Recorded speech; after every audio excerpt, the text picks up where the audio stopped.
No? So dito naman sa target language natin, ang gagamitin natin daw sa pagsasalin. So ang halimbawa nito ay the bag is expensive. Ito expensive. Ito yung source language natin. So ano ang tamang pagkakasalin nito sa Pilipino? Language. So napansin ninyo, hindi siya literal na isinalin. Kung literal natin isasalin ito sa motivasyon kanina na tumbasan, no, tinutumbas lang natin yung mga wika. Dito, isinasalin natin yung kahulugan ng wika natin. So, kung literal, isasalin natin, subukin nga ito, ang bag ay expensive. Ngunit, pag isinalin siya sa target language natin, mahal ang bag. Bakit?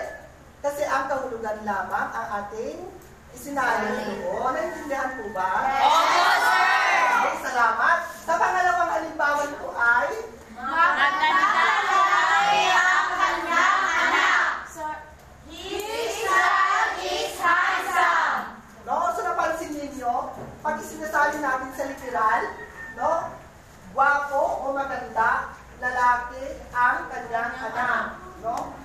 So dito naman, his child is handsome.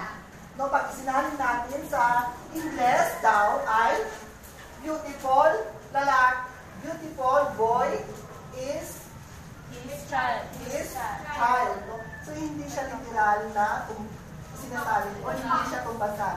Naunawaan po ba? Yes, sir! Ngayon naman, sino ang nakapagbibigay pa ng halimbawa para mas lalo natin maintindihan? Binibining Jamil? Source language is I am beautiful. Target language is maganda ako. Oh, no? So, ang kanyang halimbawa is, ang source language is I am beautiful. At ang kanyang pagkakasalin Ako ay naman ay Ako ay maganda. Pagpagan natin si Binibining Jamil.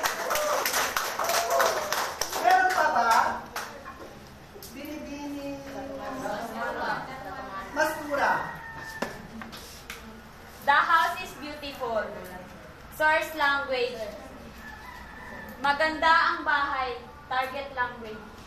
Sir. So, no, the house is beautiful.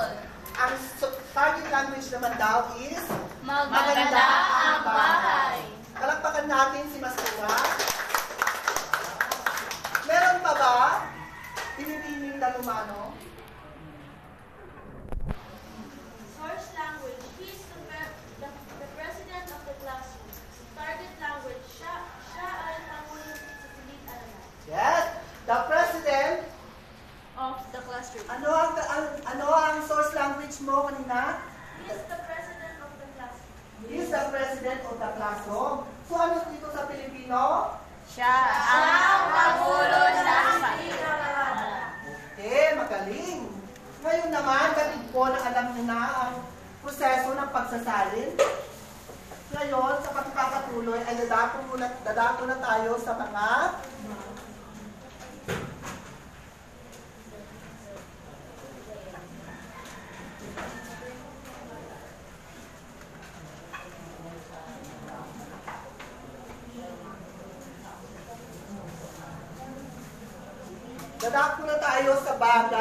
sa mga bagay na